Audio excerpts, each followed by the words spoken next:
After 16 years, the Sacramento Kings are finally competent again.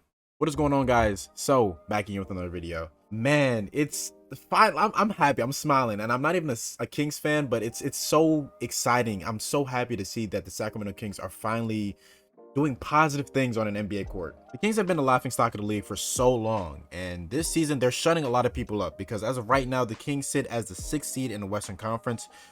They're just half a game back from the Suns for the 5th seed and a game back from the Clippers for that 4th seed, man.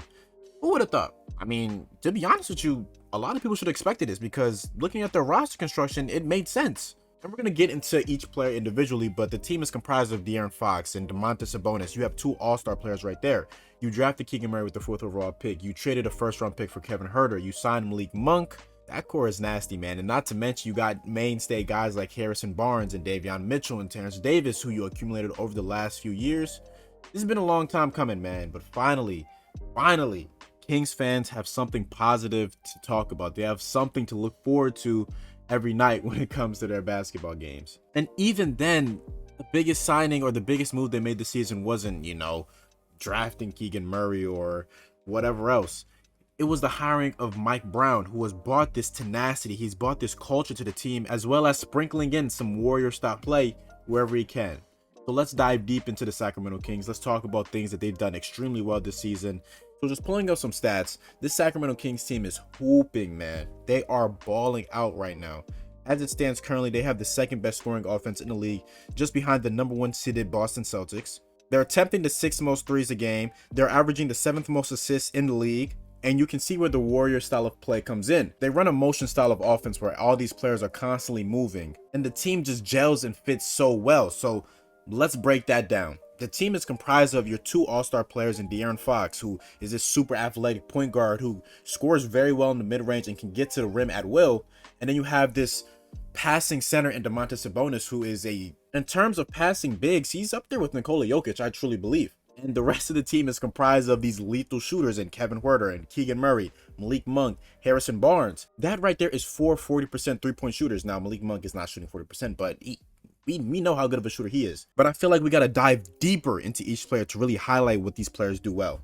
De'Aaron Fox is a go-to scorer for this team. He leads the team in scoring at 23.2 points per game. He's averaging 5.5 assists and is shooting 50% from the field. I feel like this is the season where we see him make his first All-Star game. I'm so happy to see De'Aaron Fox get the praise that he deserves. I'm so happy to see him get the recognition because we know him to be this type of player. This is the player that he's always been. It's just the fact that the Kings have never been as good as they are right now. And you literally have De'Aaron Fox surrounded by 4 floor spacers. It works. It works very, very well because he's just never had this type of spacing. He's never had this type of playmaking to where he can take a backseat in that department and focus more on scoring the ball at an efficient clip. And like I said, it is Domantas Sabonis that does that for him. Domantas Sabonis, we know him to be this 2-time All-Star, the 2nd best passing big in the NBA. He's averaging 18 points, 12.5 rebounds, and almost 7 assists a game. That is insane numbers for a center. And we can really highlight what he brings to this team because it's not just his post-up game. It's not just his ability to grab rebounds. It's really the playmaking that brings it all together. It's the playmaking that's the most important factor in his game. I want to show some clips of just what Sabonis brings to this team. This first clip right here, we see him bring the ball up the court. Because he's so great as a post scorer, the Lakers aren't just going to let him get a free bucket. So Lonnie Walker is going to help off of Keegan Murray. Domantas Sabonis sees this and throws a quick pass to Keegan Murray, who knocks down the 3-point shot. This next clip, Sabonis gets the ball at the 3-point line. Troy Brown Jr. goes under this little fake screen and Keegan Murray gets an open 3-point shot. And I feel like this last one is just really what brings it all together. Domantas Sabonis gets the ball at the free throw line, goes directly at Thomas Bryant, and all 5 Lakers collapse onto him. He can literally pick and choose who he wants to hit at this spot. And that's the beauty of being that post playmaker. And those 3 clips were just from one game. So just imagine what he's been doing this season. And of course, just highlighting once more the others.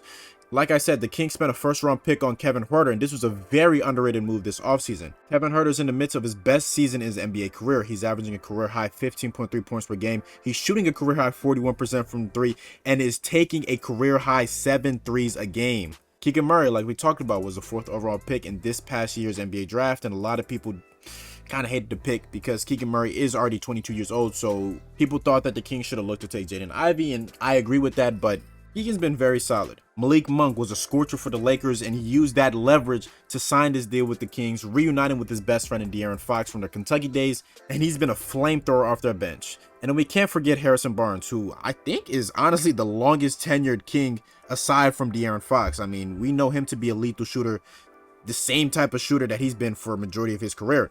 This team has it all, man. It has grit. It has that tenacity. It has the spark that these playoff teams have. And I really hope this team makes the playoffs, man. The NBA needs to have the Kings in the playoffs. I want to watch some Sacramento Kings playoff basketball, bro, because I feel like it's just going to be so exciting to watch. So I really need the Kings to be aggressive during the trade deadline. Just add a little more depth pieces here and there, and you're going to be cooking with some real gas, man. And what I like most about this team is that they're young. De'Aaron Fox has not hit his prime yet. Domantas Sabonis is just now getting to his prime. You just spent the 4th overall pick on Keegan Murray. You got Davion Mitchell and Kevin Huerter. Core is there. It's just about fine-tuning some pieces here and there, keeping this culture intact, and continuing to light that beam.